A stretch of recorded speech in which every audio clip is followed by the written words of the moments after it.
شیعہ میں سے کافی لوگوں کا کہنا ہے کہ حضرت امام حسن علیہ السلام کے جنازے پر تیر چلائے گئے. جی چلائے گئے تھے, اس سے بڑی باتیں ہوئی ہیں, تو اس میں سے نکالنا کیا آپ نے؟ نکالنا وہ بنو امیہ دشمن تھے, ظاہر ہے. اما عائشہ نے تو حجرہ رسول میں امام حسن کو دفن ہونے کی بھی اجازت دے دی تھی. اچھا جی جی بالکل. اہل سنت کے ہاں اگر آپ نے پوری تاریخ پڑھنی ہے پھر ہمارے اہل سنت کے ہاں تو یہ تاریخ میں لکھا ہوا ہے, لیکن مروان نے مخالفت کی. ٹھیک ہے, جنازہ بھی مروان نے پڑھایا. اگر مروان کسی ایرانی فلم کے اندر یہ سین فلمایا گیا ہو تو الگ بات ہے, ورنہ کتابی دنیا میں اس بات کا کہیں وجود نہیں ملتا کہ مروان نے سیدنا حسن رضی اللہ تعالیٰ عنہ کا جنازہ پڑھایا تھا. اس لیے یہ سراسر جھوٹ ہے, اور یہ جھوٹ مرزے نے کئی ویڈیوز میں بول رکھا ہے, جبکہ مرزے کا دعویٰ یہ ہے کہ اس پلانٹ ارتھ پر ریفرنس صرف میں ہی دکھاتا ہوں, علماء تو گپ شپ لگاتے ہیں. تو مرزا جی ذرا لے آؤ حوالہ کہیں سے ڈھونڈ کے.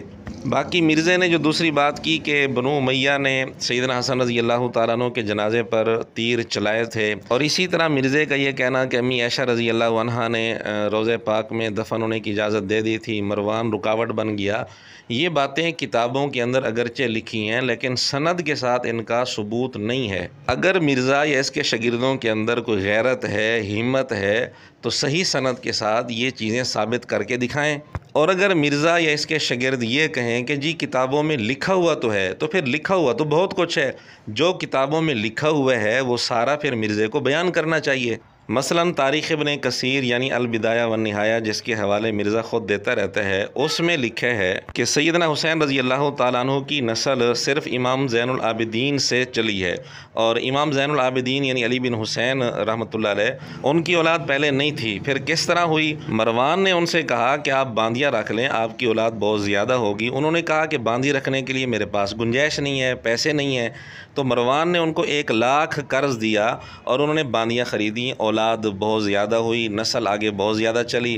پھر مروان جب بیمار ہوا تو اس نے وصیت کی کہ میں نے جو امام زین العابدین سے قرض لینا تھا وہ ان سے قرض واپس نہ لیا جائے. یعنی امام زین العابدین کی آگے جتنی اولاد ہوئی اس میں ظاہری اسباب میں سے ایک سبب مروان کی کوشش تھی, اور اس نے 1,00,000 امام زین العابدین کو قرض دیا تھا اور پھر واپس بھی نہیں لیا تھا. اب لکھا ہوا تو یہ بھی ہے, کبھی مرزے نے یہ بات بیان کی. آپس کی منافرت والی باتیں اگرچہ بغیر سند کے ہوں مرزا بارہا بیان کر چکا ہے. اگر معیار یہی ہے کہ کتابوں میں لکھا ہوا ہونا چاہیے تو لکھا ہوا تو یہ بھی ہے, یہ باتیں مرزا کیوں نہیں بیان کرتا؟ اسی طرح علامہ ذہبی کی سیر اعلام النبلاء میں اور اسی طرح ابن کثیر کی البدایہ والنہایہ, ان دونوں کتابوں کے اندر یہ بات لکھی ہے. امام شافعی رحمۃ اللہ علیہ کے حوالے سے وہ کہتے ہیں جنگ جمل کے موقع پر جب سیدنا علی رضی اللہ تعالیٰ عنہ کے فریق مخالف کو شکست ہو گئی تو سیدنا علی رضی اللہ تعالیٰ عنہ مروان کے متعلق بار بار پوچھ رہے تھے کہ اس کا کیا بنا. لوگوں نے پوچھا کہ آپ مروان کے متعلق اتنی کثرت کے ساتھ اور بار بار کیوں پوچھ رہے ہیں؟ تو سیدنا علی رضی اللہ تعالیٰ عنہ نے فرمایا ایک تو میری اس کے ساتھ قریبی رشتہ داری ہے جس کی وجہ سے میرے اندر نرمی آ گئی, اور دوسرا وہ قریش کے نوجوانوں میں سے ایک سردار ہے. اب لکھا ہوا تو یہ بھی ہے لیکن کبھی مرزے نے اس طرح کی باتیں بیان کی. اسی طرح البدایہ والنہایہ میں یہ بھی لکھا ہے کہ امام زین العابدین مروان کو اور اس کے بیٹے عبد الملک بن مروان کو سب سے زیادہ محبوب تھے.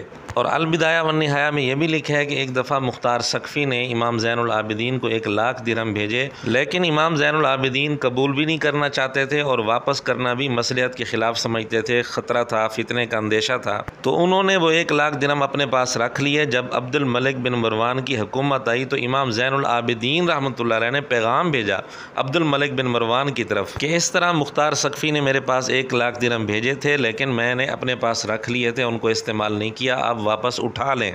تو عبد الملک بن مروان نے پھر پیغام بھیجا کہ آپ استعمال کر لیں, میں نے آپ کے لیے ان کو حلال کر دیا. تو انہوں نے امام زین العابدین نے ان کو پھر قبول کر لیا, یعنی مختار ثقفی کا بھیجا ہوا مال قبول کرنا پسند نہیں کیا اور عبد الملک بن مروان کے کہنے پر اس کو قبول کر لیا. اس سے اندازہ کریں کہ مختار ثقفی کے ساتھ تعلقات کیسے تھے اور عبد الملک بن مروان کے ساتھ تعلقات کیسے تھے. لیکن مرزا مختار ثقفی کی تعریفیں تو کرتا ہے جس پر امام زین العابدین نے لعنت بھی بھیجی تھی, لیکن یہ باتیں کبھی بیان نہیں کرتا. یعنی منافرت والی باتیں اگرچہ بغیر سند کے ہوں مرزا بار بار بیان کرتا ہے، لیکن اس طرح کی باتیں مرزا کبھی بیان نہیں کرتا۔ یہ دوہرا معیار کیوں ہے؟ اگر معیار یہی رکھنا ہے کہ کتابوں میں لکھا ہوا کافی ہے تو جو کچھ لکھا ہے مرزا بیان تو کرے نا۔ لیکن مرزے کا اصول ہے کہ جو بات اس کی خواہش کے مطابق ہو وہ بیان کرنی ہے، چاہے بغیر سند کے ہو، اور جو اس کی خواہش کے خلاف ہو وہ بیان نہیں کرنی، چاہے صحیح سند کے ساتھ ثابت ہو۔